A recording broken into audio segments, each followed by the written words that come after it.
friends, Bethany Bravery. Welcome back to another episode of the Bring Her Hope podcast. My new friend, Jacqueline Malcolm-Peck, is on the show today. Thanks so much for joining us, Jacqueline. Thanks for having me, Bethany. I appreciate it. Absolutely. Why don't you tell us a little bit about yourself? Yeah, so I was born in Boulder, Colorado, homeschooled by my parents before that was a quarantine thing. So really just developed this amazing relationship with my family, and they always taught me to know who I am and know what I value.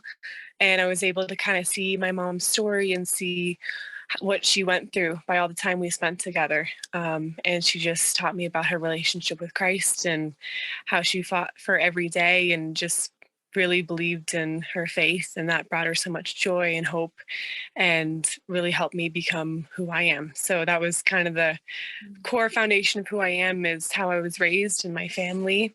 And I finished up school in New York and came back home and just really wanted to work on her book and her legacy. And kind of in the middle of that, we realized that she was feeling a little sick and she ended up passing away in my sophomore year of college. So my main purpose of kind of finishing college and doing everything now became about sharing my mom's story and kind of weaving my story with hers. So I was able to pick up some of her words, and she had 6,000 pages of a manuscript. So it was lots to take on initially, but it was a great joy for me. And it was kind of the whole purpose of my sisters and I coming back together and having a reason to keep living. And in the middle of your questioning why and all these things going on, you have this little seed of grace. And this seed was her words and her writing. So it gave us this spirit of gratitude when we didn't feel like being grateful for anything.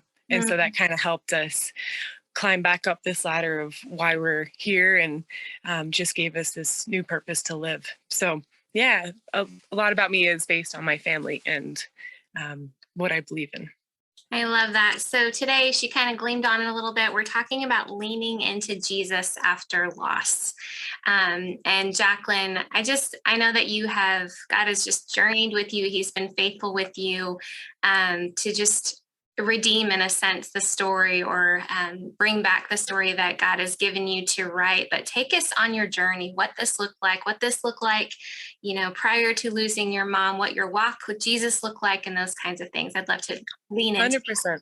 Yeah. So growing up, I always had a sense of, God loves me, and you hear all these things, but you never feel like your faith is truly your own. And that was something that people would question me, like, why do you believe in this? And why do you believe in that? And it frustrated me because I was like, well, I just believe it. And I just felt like that wasn't enough. And so it felt a little bit surface level. And so the gift that came with losing my mom was really pursuing God back. And God always is looking at you, telling you you're perfect. He's always with you. He never forsakes you. But the moment you look back at him is the moment you have a relationship. And it's not just talking about it. It's not just for the community or because it makes me feel good. It's really because you're actively loving him and you're wanting to do something out of loving him. And I just straight up needed it. I just really needed the comfort and the peace that came with a relationship with him. And so out of that loss, I am just so humbled and grateful that I'm able to have a relationship, because that's really kind of the whole purpose of life. And my mom taught me, like, if you can just have the relationship with God, everything's going to be okay, because you're not stressing about things that don't matter. And you're just not worried about that minutia that I think people typically worry about. And so you have this overall goal of what you're doing day in and day out, and you have this purpose behind being a good person and a purpose behind your actions and your work and your goals and your talents. So it gives you this kind of supernatural energy and focus towards what you're aiming at, because you have a mission that is out of this world. Even though we have a purpose for being here every day, you're looking towards something greater. Right. Well, talk me through what it looked like, prior to her getting sick, who she was to you, and then what it looked like in finding out that she was sick, and what feelings, what emotions you were experiencing at that time. Yeah, so she had 4 heart attacks when I was 3 years old in the span of 3 weeks. Wow. So it was kind of back to back to back, and the doctors kept reading the EKG wrong because miraculously her heart would go back into place. So right after her heart attack, when they were doing the EKG, somehow they couldn't register she was having a heart attack. Mm, So she would like get sent back home. They were calling her a hypochondriac, mm, and she was like, I'm in this excruciating pain. Like, I know something more is going on. And the fourth time she had this heart attack, they finally registered on the EKG. It was like the most massive heart attack the doctors have ever seen. mm, So luckily, she was like 5 minutes away from the hospital. She somehow drove the car off the road into the hospital. So all these just acts of God that were like, wow, I can't believe she lived past that moment. I can't believe I had a mom past 3 years old. And so we always knew like she had this amazing thing that she overcame, but we didn't know that she was still struggling every day with heart failure oh, wow. because she was a superwoman to us. We Mm, thought, oh, that was in the past. You know, she's different now. She's healed, and so we just thought it was kind of all okay. yeah. But she had to have a pacemaker in, and 3 times it would go off. So that means she was struggling with cardiac arrest, and she could have been Mm, gone. So just these moments of just like, wow, I don't know when I'm going to lose my mom, but every single day she seems like she's so healthy and who she is. She never mm, relied on any sort of drugs. She just relied on her faith. And yeah, went through 20 years of kind of this battle that we never really saw how much pain she was in. mm, And she homeschooled us and she was with us every day. And she would drive us 3 hours to basketball practice and wait 3 hours for our basketball practice, then drive us 3 hours home. Like this just commitment to being so fully who she was yeah. is just the legacy that she lived, and how she wanted us to be was no matter what, just live how you want to live and how God is calling you to be, kind of no matter the sacrifices that you take. Mm, So it was truly this embodiment of love in action and how to leave a legacy every day. Because no, you don't want to live with a fear of, hey, I might die tomorrow, but you have to actively be like, how am I growing today into the person I think God wants me to be? yeah. Whether you just have like one person in your life, like if you just have like your dog, or you just have one sister or one friend, you can be that person in that one person's life. And Mhm, that makes a remarkable effect. So we kind of saw her living every day, this superwoman, and that was really fueled by her faith. yeah. And so you saw her struggle really for 20 years. I Mhm. mean, was it evident during her final days that it was her final days? Was that a surprise? Not at all. Okay. It was a big shock. Yeah, I was actually in Scotland studying at the Mm, University of Edinburgh on like a summer abroad, and it was my mom's idea. She was like, "You would love this. There's castles, there's tall men, like this is perfect for you." Colin, Um, perfect. yeah, and she always would come up with these cool ideas. So we were all away. My dad was away on a business trip in Chicago. My sisters were away, and so she just wanted to kind of, I think, looking back on it, go when it would be less painful for us and for us to not see that. And yeah, looking back on it, it's like, okay, she said that, and you kind of replay things in your mind, but you would never expect it to happen that way. And she was doing great. She was kind of living her dream life. She had purchased a ranch, and she was doing all this farm to table stuff, and she had her Mhm, greenhouse, and had these draft horses. So she had all of these dreams come true that God was able to give her, I think, in her last years, to keep living so fully. And mm, that's really, we just remember her so vividly that way, just so happy and joyful. And mm, um, yeah, so, but yeah, it was a big shock for sure. yeah. Um, but during that last month, she was able to show me what she was doing with her book. Mm, And I was like, why are you showing me this? Like, you've never showed me this mm, ever. And I was so humbled and excited to kind of finally be a part of that world and see who through her eyes, yeah. because she was pretty private about that suffering before. And she was like, I have these 6,000 pages of manuscript. What do I do with this? and kind of giving like my insight into what I think. And she was telling me what she was doing, working backwards through her different drafts and Mm, trying to piece this story together because it was 20 years of her writing. It wow. was her way of processing things and her way of understanding and allowing God to speak through her. So it was her way of healing and kind of her way of God's letting God's voice come through. And that was really cool to kind of see that insight the month before she passed away. And then I came back home and I was like, this is what I need to be doing. Wow. And it took me almost 4 years to piece the book together. And my sisters helped also, which was great for us to come together. But that was kind of the timeline of not knowing how to process it because you're feeling quite raw Yeah. and you're like, you don't want to think about that stuff. You don't want to deal with it. Yeah. But, I just, I wanted to honor my mom as much as possible. So Mm, it took quite a bit more time than I anticipated.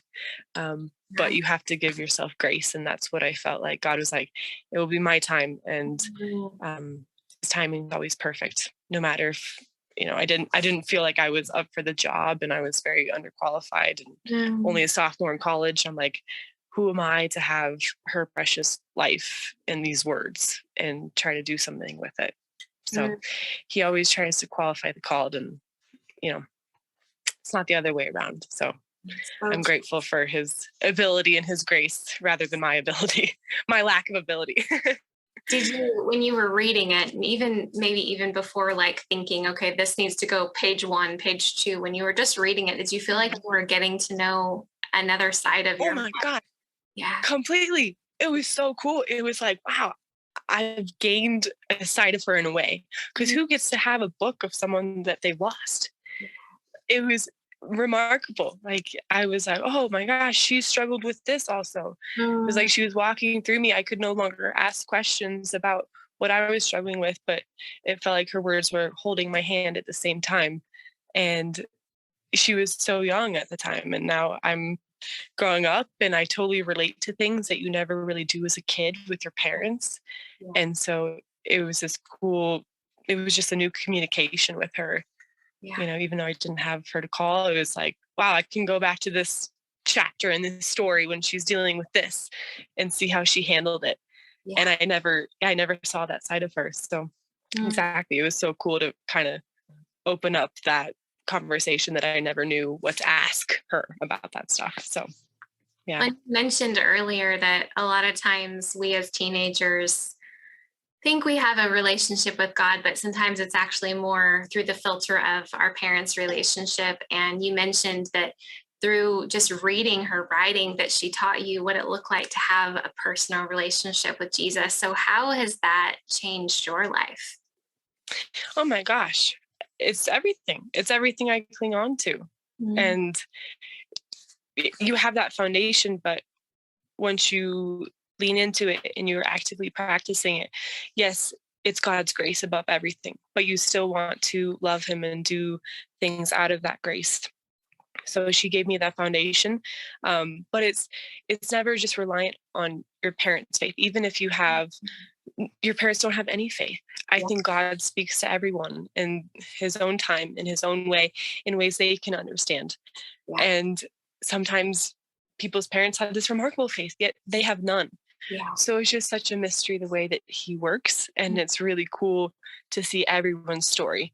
So it's really helped me have an open mind with other people's religions and friends who believe or don't believe at all. Because I can be like, yes, my mom had this remarkable faith, but this Mhm. is how it's my own now. And Yeah, this is what I believe in. yeah. And just, yeah, I would say like it just helps when you know exactly why you believe what you believe, For because sure. that's how you can inspire people. And Yeah. that's how you become that kind of Christian where people look at her and say, I want what you have. Mm, And that doesn't just come from a faith passed on, it becomes from taking that to a different level yeah. and knowing exactly why you are who you are. Because you can lose everything. You can lose what you do. You can lose the people in your life, but you still have you and you still have that relationship with God. Yeah. So I would just, yeah, it helps really knowing why you believe what you believe in. So I think she kind of gave me the baton and I ran with it, sort of I thing. love, I love the visual. That's a beautiful visual. So this memoir that you wrote with your sisters is called Silence Voice Sings. Who I know that you wanted to get it out into the world so your mom's journey would be out there. But if you could say, this is who I wrote it for, as the reader who wants to grab that book, who did you write it for? Yes. Or who do you think you wrote it for? I mean, you guys. Yeah. So Yeah. it was, my mom always said it was for people who had yet to believe or people who needed to believe again. And at times we have no faith, and at times we just need to have that new spark. Yeah. And sometimes people, people are atheists or they have a great faith, but we always need to have this pursuit of something greater. And so I think her words speak to both audiences of people who don't believe and people who need to believe yet again. And that's kind of our mission with it. And especially right now with everything going on in our world, I would say personally, just for people who have lost someone and do not know what to do, don't know how to process their emotions, because you lose yourself sometimes in the process. Yeah. And you are clinging to nothing. And it's just a strand of hope that kind of the words give you, that no matter what happens in your life, you will be okay. Yeah. And that's really what helped me when I lost this whole foundation of my mom and every sense of self. And no matter what, you're going to find it again. And it's okay to be lost for years. I felt like I lost years of my life, but it's all for a purpose, and God will redeem it. No matter if you keep asking why, it's on his timeline. And he's going to do it some way. But you're building that trust muscle. And I think that helped you in every area of your life, just to trust more. And you look back on situations, you're like, okay, I have a little bit more trust. Like I can get through this next week. And but it's okay to be lost for a long time, but you're going to find yourself back. So I think that really is the purpose of the book in my mom's eyes and through my eyes, just like giving that lost person a sense of trust that everything's going to work itself out. Yeah. In the season of just losing your mom, did you feel like you could sense the Lord, with his arms wrapped around you? Did you feel like he was pursuing you, or was it quiet for a while? I love both options, because I think that can happen. I think it was a couple of days after, and we all went to church as a family, and I just felt nothing. Like I felt like you're so in the dark. Yeah. And you just have to shut down. You don't want to feel anything. So you don't feel any pain. You don't feel any joy. And that was the first time I'm like, I feel completely empty. Like, and it terrified me. So after that day, I had to like actively choose to try to feel something, no matter as excruciating as it was, because I know there would be a flip side to that feeling. So I really tried to choose to feel the loss, like choose to feel the pain. I didn't want to run away. I chose to stay home with my family. I chose to grieve because I knew that I would come back one day. And I was like, I need to feel this, no matter as horrible as this is. So it felt pretty dark for a couple weeks. And then I was like, I'm going to try to feel what God wants me to feel right now. And I kind of opened myself up a little bit. And I just at times felt this tremendous joy that I had never felt in my life. I'm like, where's this coming from? This is so strange. And I never felt alone for probably 2-3 years. I never felt alone. Like how before sometimes you feel like you're alone sometimes. But now it was like this presence that I couldn't explain. I was telling my friend this other day, I was like, I really never felt alone for a couple years. And I don't, whether that was the Lord, whether that was my mom, you just felt like someone was protecting you. And that would have never happened if I didn't allow myself to just be shattered at moments and break down. And you're crying every day and you're like, I can't function as a person, but that it every day gets better in some aspect. Yeah. I think but you have to, lose it in a way.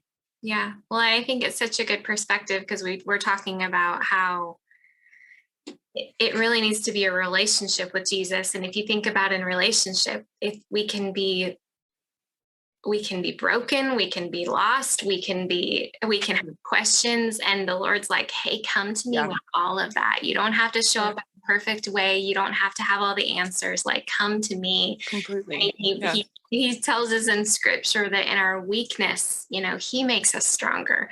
And so I could just see how yeah, in those seasons, even though they were the hardest, if you were stripped down and you were saying, Lord, I don't know what to do with this, and I don't know how to do with this emotion, if entering in, inviting him into that, like, oh, I want to take care of all of this, girl. I love that. exactly. Yeah. Yeah. You just have to let him take care of it. That's a good way to put it. Yeah. Yeah. So good. So I know, Jacqueline, people are going to want to buy your book. So how can they do that? What's the best way to do that? Yeah, so a great way is to go on the website, silentvoicesings.com. Okay. And then you can also follow us on Instagram, Silent Voice Sings as well. And then you can follow me personally, Jacqueline Malcolm-Peck, and then I'll have different releases or different chapter experts that I put for free. So that's a good way to track us. I love it. And you're also being super generous, and you're going to do a book giveaway with us. So if you guys Yes. want to purchase her book, go do that. But also, we're going to do a book giveaway. You can enter to win at bringingherhope.com. Jacqueline, just one more question that I kind of want to close out with, that I try to ask most of our guests. If you could sit down and have a cup of coffee with your 15-year-old self, after all that you've learned, what was just one piece of advice or one piece of encouragement that you would give to her? Stop stressing about things that don't matter. Good. That would probably be it. Yes. I love that. Friend, for your transparency and your vulnerability. Go get her book. Thanks, Bethany. Remember, you can do so at the website. She'll be talking to you all about it on Instagram and all the ways. And if you are driving right now, or if you're watching the video and you can't click over, remember, all the show notes, all the links will be there. So again, thank you for this time and this treasure of a book that you took the time to write with you and your sisters. Thank you. Thanks so much for your time. It was great talking with you. Absolutely.